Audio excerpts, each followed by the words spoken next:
Jacksonian democracy. Andrew Jackson was the most colorful and charismatic of America's early presidents. He was both hero and villain. And this was only the beginning of the contradictions within the man. One of his biographers wrote of him, and it's absolutely true, he was one of the greatest generals, the hero of the Battle of New Orleans. Yet wholly ignorant of the art of war, he hadn't gone to the great military schools of the world at that time. He was a writer, brilliant, elegant, eloquent, without being able to compose correct sentences or spell words of 3 or 4 syllables. He just made it up as he went along. The first of statesmen, he never actually wrote a bill, a piece of legislation.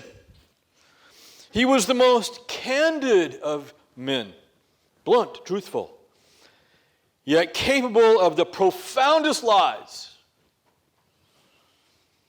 A stickler for discipline, he never hesitated to obey his own superior officers. He was a democratic dictator, a civilized savage, a sinful saint. And he is the hero of President Trump. No political commentary was intended there. President Trump would be the first to tell you that Jackson is one of his great heroes. Jackson was undoubtedly a volatile man at times. Combative and determined. Does this sound familiar? Quick to defend his challenged honor and slow to forgive a slight. Indeed, to insult Jackson, especially when he was a young man, was to risk engaging in a duel to commit suicide. In 1806, this is 6 years now before the War of 1812, before Jackson was famous, out on the Tennessee frontier, Jackson engaged in a duel with a man by the name of Charles Dickinson over a bet, a horse race. And the insults flew back and forth over a matter of days until finally the man who actually started this problem with Jackson, it wasn't Dickinson, insulted Jackson's wife, Rachel. That was it. Rachel Jackson was one of the most pious, devout Christian women of this era. And Jackson was a Christian when he was trying. But he would brook no insult to his wife, Rachel. And so the horse racing bet turned into a duel over the honor of Rachel Jackson. And now the man who had started the whole problem asked one of his relatives, a man by the name of Charles Dickinson, to stand in for him. It seems rather odd, but it was acceptable conduct in those days. And Dickinson was the most accurate and famous shot with a pistol in the state of Tennessee. Jackson had every reason to believe that he was looking at his last days on earth. And Jackson had decided now, on the field of honor as it was called, that he was going to let Dickinson have the first shot. And then he was going to shoot him down no matter what had happened, no matter how badly wounded. And he does exactly as he intended. They stood back to back and stepped off the paces as they did in those days in a formal duel. They had their doctors and their seconds and everything there.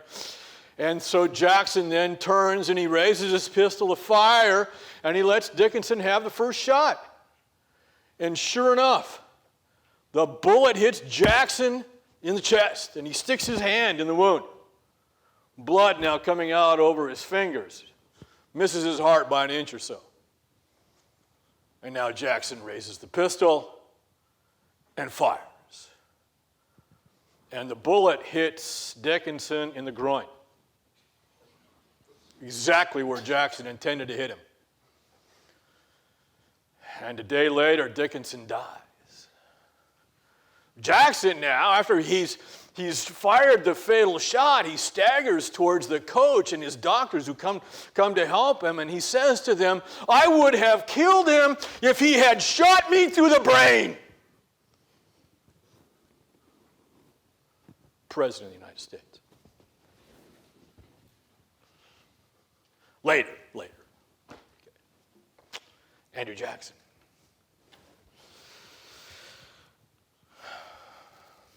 Well, this is 1806. Do not confuse this Jacksonian duel with the duel that had happened 2 years before in 1804, the famous duel between who? Yeah, Aaron Burr and Alexander Hamilton. In that duel, Burr had actually killed Alexander Hamilton. And so dueling was, after that duel, dueling was looked on with disfavor amongst the upper classes. And even that idea, it's beginning to go out of fashion as an acceptable mode of conduct. Okay? And so now Jackson, 2 years later, he engages in this duel, and now he has to kind of lay low and hope to somehow rebuild his reputation. But the fact that he had stood up to Dickinson made Jackson even more of a hero amongst many of the frontiersmen in Tennessee and other places like that, the common people of the West. For them, he's brave. He's skilled with the things that matter to them. They could look up to him. Why is Jackson so important in American history? Good question. Why do we care? Lots of presidents now we're going to bypass, and I'm not even going to mention them in class, and they barely get a sentence or two in the history books, but not Jackson. Okay, not Jackson. So why important? Jackson creates the Democratic political party.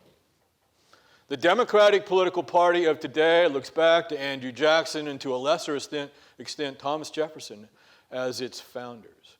Now the party is dramatically different, and I hope you will catch this, its principles and so forth, but there is an unbroken line back to Andrew Jackson of the Democratic Party. And when Jackson retired after 2 terms in office in the late 1830s, those who succeeded him in the presidency were largely Jacksonian Democrats. They followed in the footsteps of the great man, as they saw it. Okay? There were a few Whigs thrown in here and there, but mainly the presidency is dominated by the Democrats. By the way, the Federalist Party, the party of Hamilton and Washington and such, has gone away. In the middle of the War of 1812, the Federalists became very unpopular because they had not been for the war. They had opposed the war. By the time the war was over, it was popular.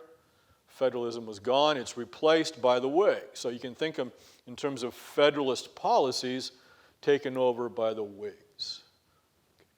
More about that in just a few minutes.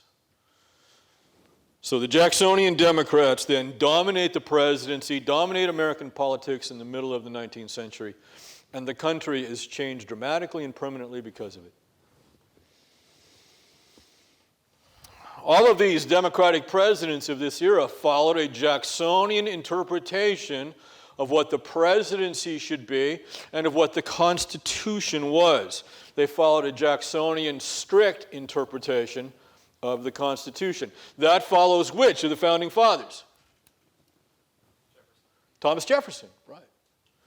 Some of you ran afoul of that knowledge in the recent test, where I gave you the loose interpretation associated with Thomas Jefferson. It was the only word in the entire description that was wrong, but you had to see it. You had to know that Jefferson was the one who favored the strict interpretation. Jackson, strict interpretation of the Constitution. But Jackson is full of contradictions, isn't he? So that doesn't mean that means he's not going to be consistent. Sometimes he will break his own strict interpretation. Jefferson broke his strict interpretation of the Constitution too, didn't he? When he purchased Louisiana. So, but this is Andrew Jackson, Thomas Jefferson, Democratic Party, the basic idea. So Jackson dominated an era and had an important legacy. What were some of the other principles that Jackson bequeathed to the Democratic Party and to the American people? Jackson strengthened the trend that was vibrating and coursing in the blood of Americans at this time towards egalitarianism. Egalitarianism, just a fancy way of saying what? Equality. Great word to know. Good writers, good readers, understand different words and use different words to mean essentially the same thing. So egalitarianism is increasing in the country. The idea that the average man was every bit as good as the educated, the upper classes, and so forth. Egalitarianism, increasing equality. Jackson, you see, was a Westerner. In those days, Tennessee was a Western state. Now we think of it in terms of the Southeast, but it's a Western state in those days. And he's raised on a Westerner's belief in the individual, on the Westerner's inclination to regard no man as better than himself. Westerners despised the European class system, which was still the dominant system in Europe, where people are divided by classes and so forth, based on birth largely. You see, Westerners want to have nothing to do with that. Westerners despised those Southern aristocrats, those great plantation owners who also see life divided by hierarchy, with the Southern plantation owners at the top of the hierarchy, and then lesser white farmers down the rung a little bit, and then poor whites down even further, and then who's at the bottom of the social structure for these great plantation owners? They're slaves, you see. But all of life is divided by hierarchy. But these Westerners now, and some other Americans, are beginning to say, no, we are all sons of the Revolution. We are all white men. We are all equal one with another. That's what the Revolution was about. But that doesn't change in the minds of most Americans overnight. They're fine with applying it to the British and their own rights, but amongst themselves, this takes time to become the norm, you see. And then there were people in the North as well, many of them wealthy by this time, who also saw America as divided by social class and such. And these Westerners out there on the frontier, they're the most inferior of whites. But again, many Americans are saying, enough of that nonsense. We're the equal of any white person. So this places Jackson at odds with those groups who see themselves as better than the average white person. People in the South, people in the North. Westerners, and again, it's not just the Westerners, there's a goodly portion of others as well, but I'm using a generalization. Westerners then believe in this individualistic life, self-reliance, in a way that other parts of the country perhaps don't quite see, don't quite understand.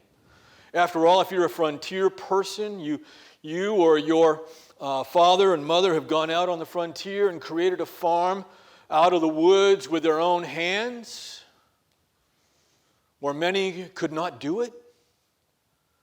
And you begin to think to yourself then, I'm the equal of any man.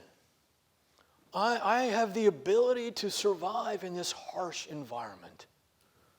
I challenge you, you great plantation owner, to come out here and see if you can do what I have done. I challenge you, you great business person in Boston, to come out here and see what you can do.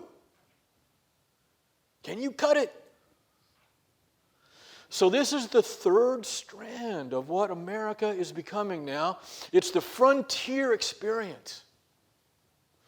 And the frontier experience has been working on us from day one in 1620, when the first pilgrim set foot there in New England. That was the frontier, and it began to impact these people. but it's really, really taking form and power now as Americans have moved over the Appalachian Mountains. So the first thing that we understand about the American people is that they are based in their Christianity, right? That helps form the American mind. Christianity, the idea of community, of working together to create the city on a hill. Christianity is not an individualistic religion or philosophy. Not. If you think that, get that out of your head. And then the second aspect that makes the American mind is what? A philosophical movement coming from Europe that we call what? The Enlightenment. And that brought democratic ideas, at least primitive democratic ideas, about the rights of man. This is John Locke and so forth that brought in then to the American consciousness. And now the third element that creates the American mind is the frontier experience and the value of individualism and self-reliance. In a way, it's counter to Christianity, which is very communal. And it's a little bit counter even to the Enlightenment, which is very contractual, okay? And so here we are as Americans. We've got the Enlightenment, we've got Christianity, and now we've got the frontier experience. Now, 100 years from now or 200 years from now, some of those things are going to have fallen away in our national consciousness. We haven't had a frontier for, I don't know, historians differ, 100 years. Some say longer. Eventually, that frontier experience is no longer going to inform who we are. Most Americans couldn't tell you squat about the Enlightenment. How much longer will the Enlightenment inform who we are? With each passing day, we're becoming less and less Christian as a people. How much longer will Christianity inform who we are? You see. But who we are today was formed by the Enlightenment, by Christianity, and by the frontier experience, even today. And even more so 50 or 100 years ago. So you wonder why some Americans are just absolutely insistent upon their rights as individuals? They inherited that. Okay? And other Americans can't figure that out. Why not? You have an understanding now. You may disagree with them. That's fine. That's your right. But at least you know where these ideas come from. So, Jackson was a firm believer also in free enterprise, in American business.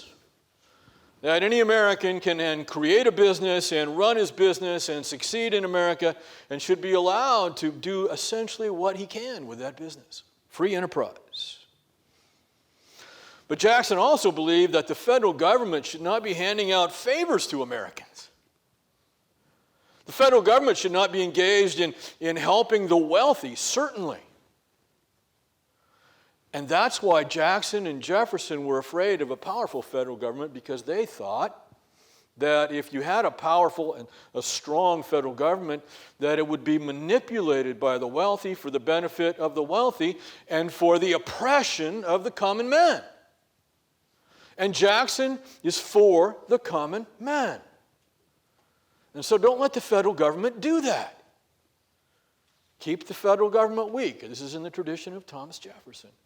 But you keep, for Jefferson and Jackson, you keep the federal government weak in order to keep it from oppressing the common man.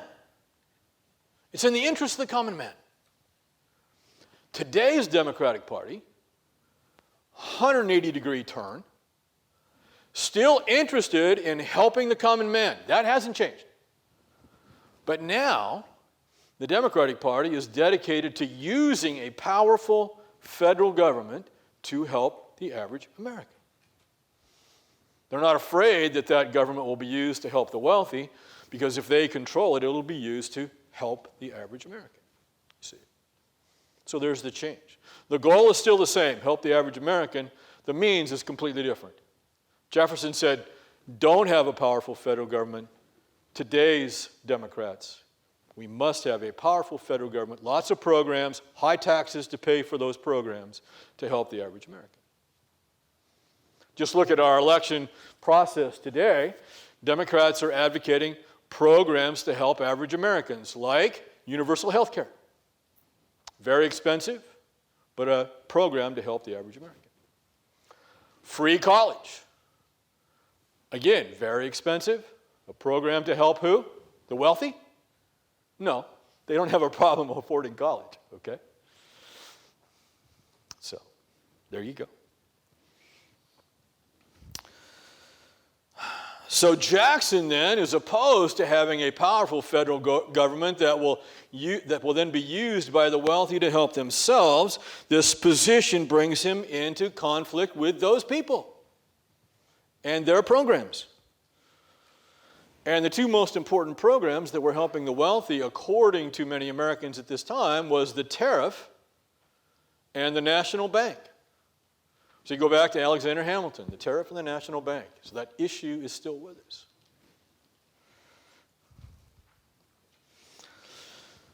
And you need to review your notes from the lecture that was the video lecture, because that's where the tariff comes from, right? And the national bank.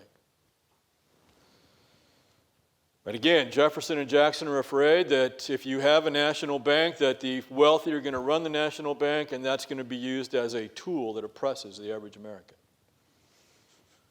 And the tariff was designed to raise revenue, to protect American industries from foreign competition. And is it the common man who then owns these industries, or is it the wealthy? And it's the wealthy. So Jackson said, enough of these favors for the rich. He's going to reduce the tariff, and he's going to get rid of the national bank. The average American today thinks that the banks on Wall Street are all for him. Save the banks on Wall Street, that's what the average American thinks? No, not at all. See, hasn't changed. Now, the tariff issue is a little bit different today, because now the President of the United States advocates tariffs, and yes, we're in the midst of a tariff conflict with China. Not so much to protect American business people as he does to protect American jobs. After all, if those businesses in America are not profitable, they cannot pay wages, see? And so American jobs go elsewhere. So you raise the tariff to protect the businesses, and then the businesses, you hope, will pay better wages.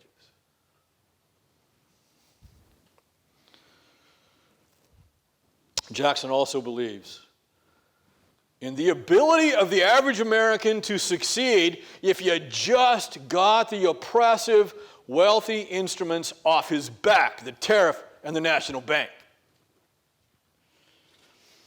Was he himself not the perfect example of an average American, a log cabin American, dirt floor American who rises to what? Great wealth. Yes, he made and lost several fortunes, and then, of course, becomes President of the United States. As a child during the American Revolution, he was dirt poor, lucky to live. Other Americans can do the same if you just get the government out of the way. Now, which political party today would tell you that there should be less government? Get the government out of the way. Right? Somebody said it here, the Republican Party. Right. The Republican Party would generally like to see lower taxes, less government programs, and so forth, and just you would then have more freedom. You would have more money yourself because you're paying lesser taxes, you see. That's the idea. That's the basic difference between the two parties. The one party could be said to want to advance equality through government programs, and the other party wants to preserve freedom through lesser taxes and lesser programs so you can take care of yourself. Which do you believe in?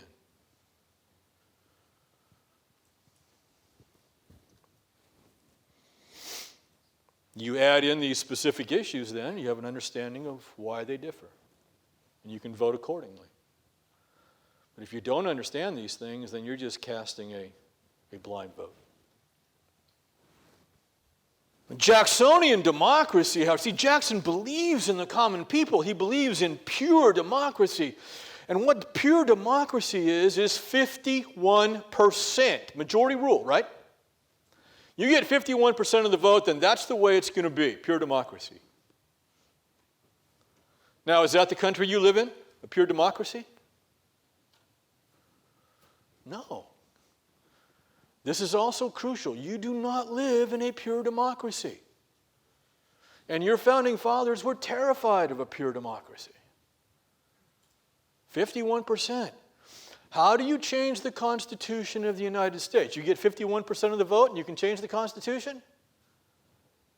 No.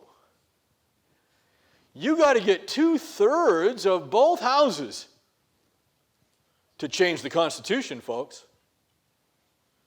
That Constitution is there to protect the rights of the minority. See, the majority in a democracy or republic don't need their rights protected. They have the votes. But the minority do. And then every 2 years or 4 years or 6 years, the minority kind of changes. Sometimes you win, sometimes you lose. Aren't you glad that when you're on the losing side, the Constitution protects your rights? I don't know about you, but I am. 51% is not enough. But Jackson wanted pure democracy. Let the people rule. 51%. There are many Americans today who want pure democracy. You have to decide, are you on their side or not? But those are the stakes. Be careful if you lose an election. Because the Constitution is there to protect your rights when you lose an election. Now, we can change the constitutional amendments. We can change the Constitution, right? But you've got to get up to 66% of the House and the Senate, and then you've got to get 3/4 of the states. It's not easy to protect the minority. Right? Their property rights, whether it's their house or, yes, even their gun. That's why that's there. To protect their speech rights, even when it's unpopular. That's what the Constitution is for. So the United States was not a pure democracy. Jackson wants to make it more so. It is a republic. A republic based on law, on a constitution, and the Constitution protects the rights of those who lose an election. And then we also have what's called the Electoral College. We still have the Electoral College. People who believe in, quote, more democracy want to get rid of the Electoral College.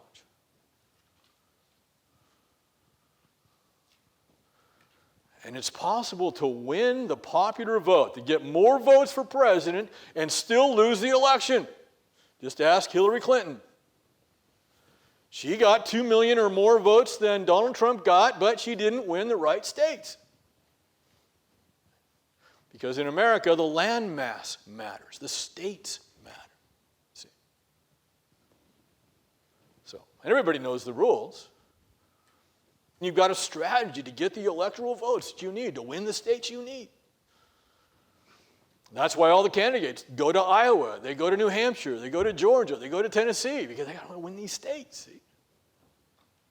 They know that. Is that democratic? If we were in a democratic system today, who would be president of the United States? Hillary Clinton. That's right. Okay? She won the popular vote. See? Pure democracy or not? Okay.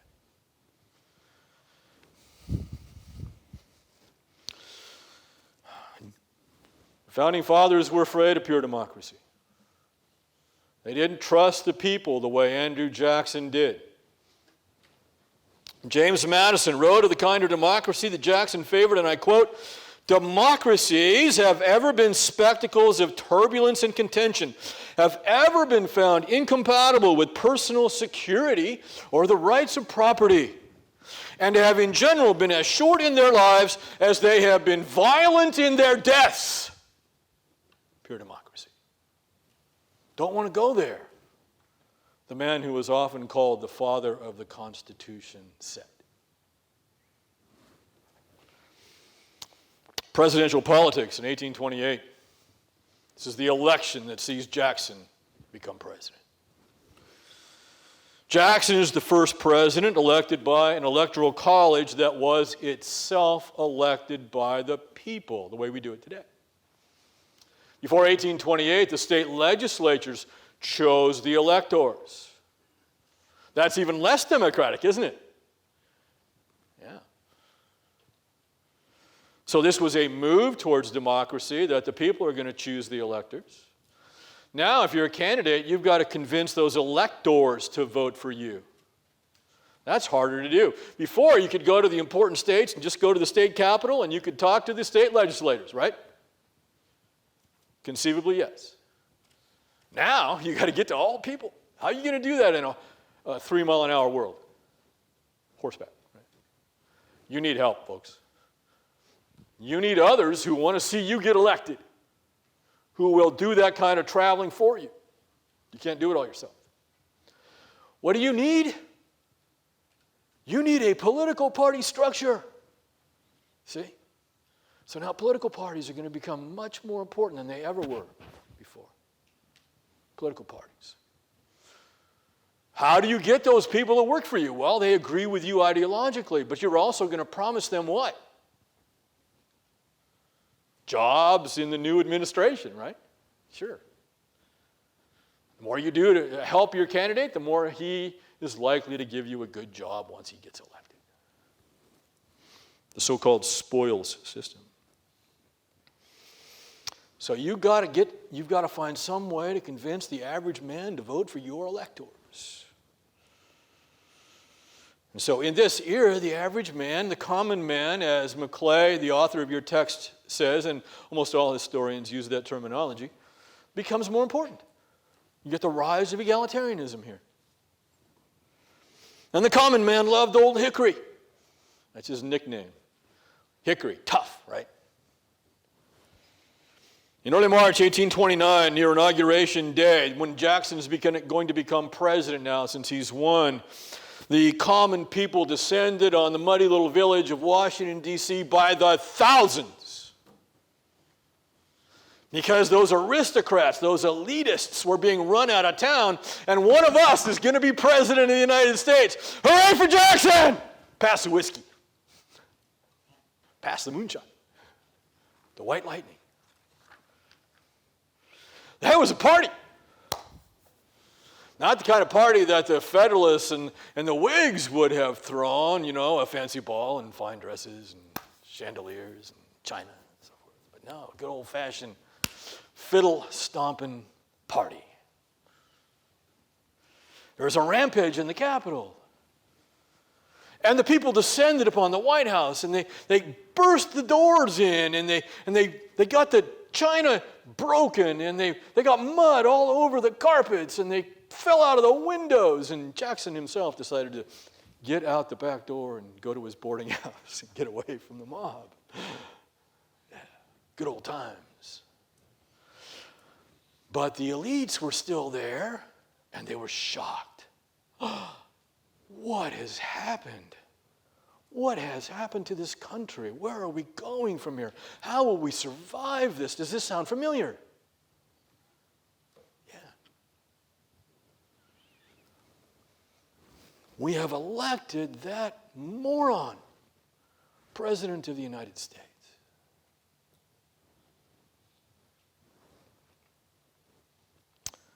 The central idea of Jacksonian democracy.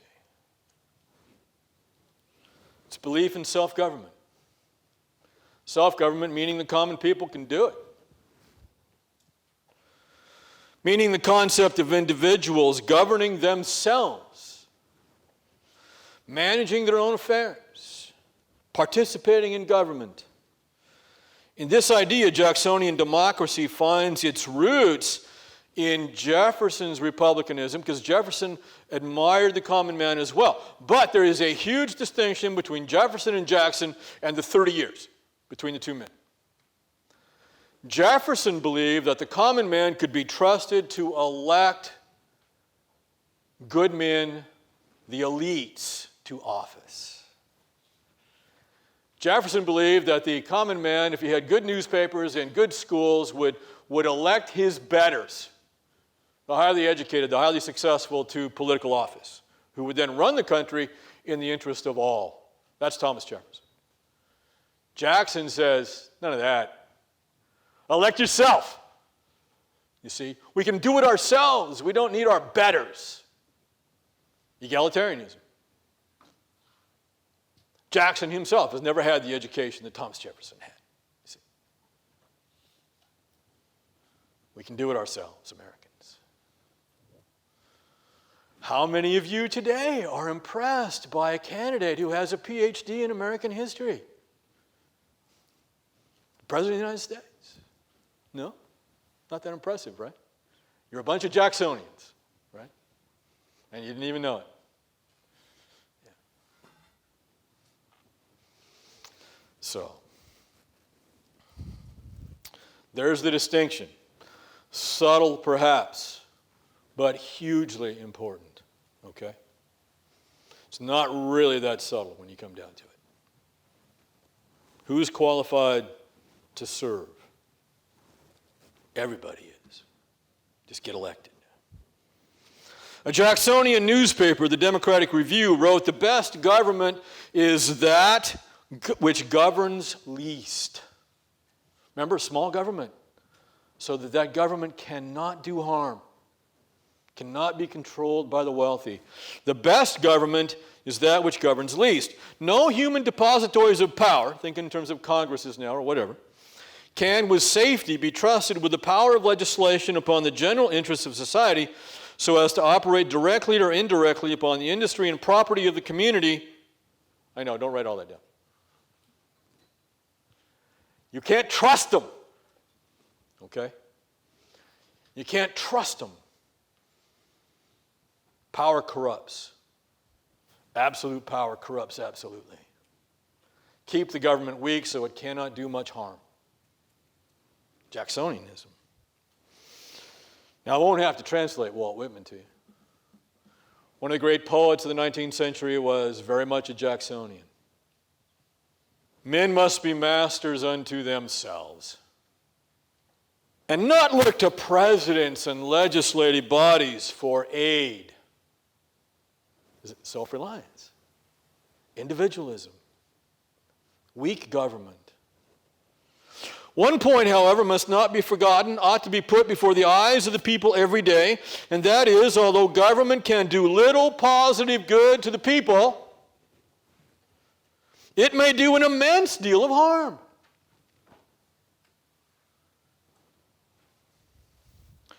This one single rule is enough to form the starting point of all that is necessary in government. To make no more laws than those useful for preventing a man or a body of men from infringing on the rights of other men.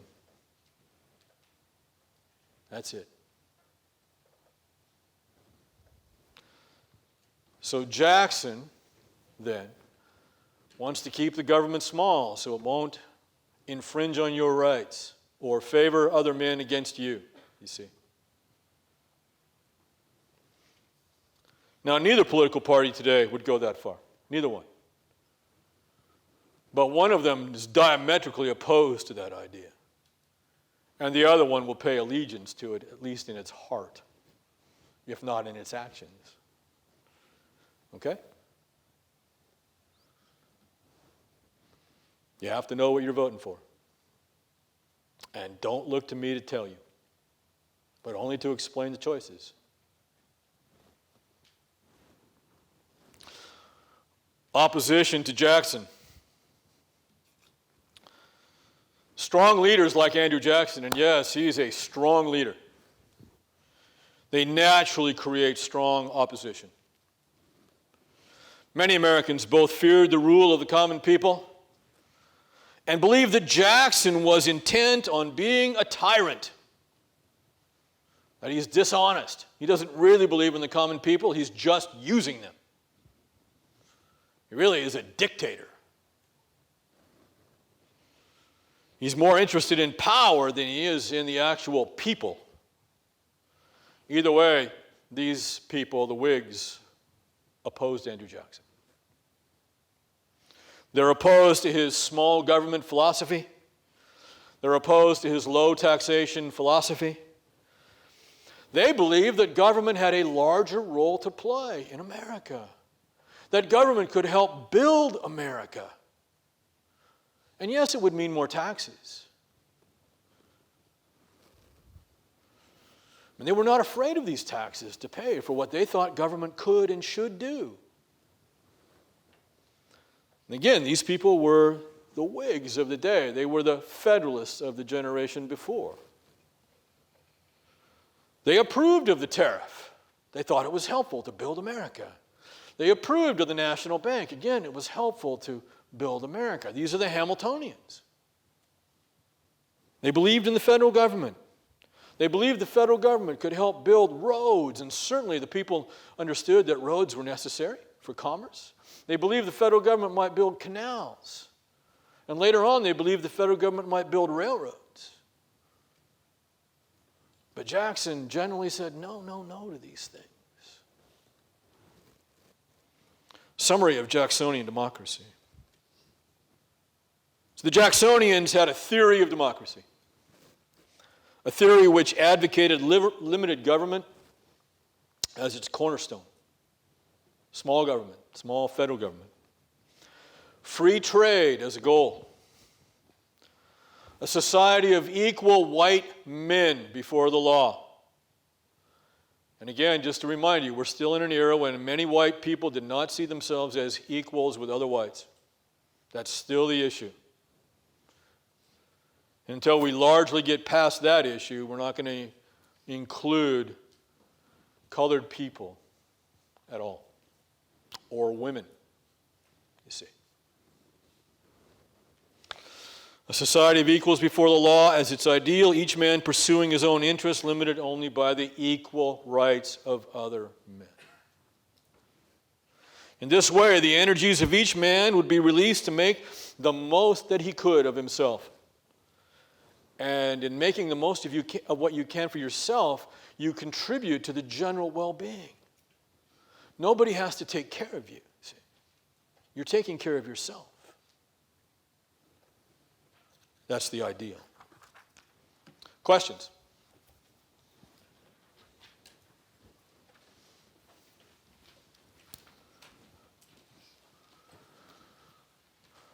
So, no questions, then what are the key concepts of this lecture? In other words, what's going to be on the test? Yes? The difference between Jefferson and Jackson. Yes, the difference between Jefferson's concern for the common man and Jackson's concern for the common man. Because both men are concerned. But what's the difference?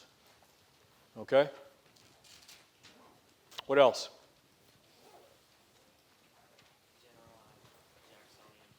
Yeah, what are Jackson's policies? What does he believe in? Thank you. And how does that differ from the other party, the Whigs? Okay? What is increasing in America at this time? Yeah, thank you. Egalitarianism, or another way to say that is democracy. Okay? What else might be on the test? Well, I would want to contrast it with what the Founding Fathers thought about Jacksonian democracy, wouldn't you? Yeah. We still reference the Founding Fathers in our political discourse all the time. So why weren't the Founding Fathers Jacksonians? Okay, yes?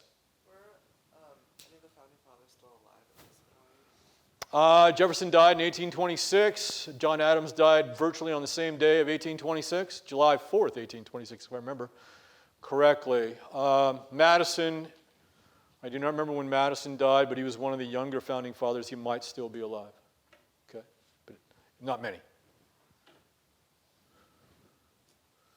Okay. Well, God bless you all. See you next time.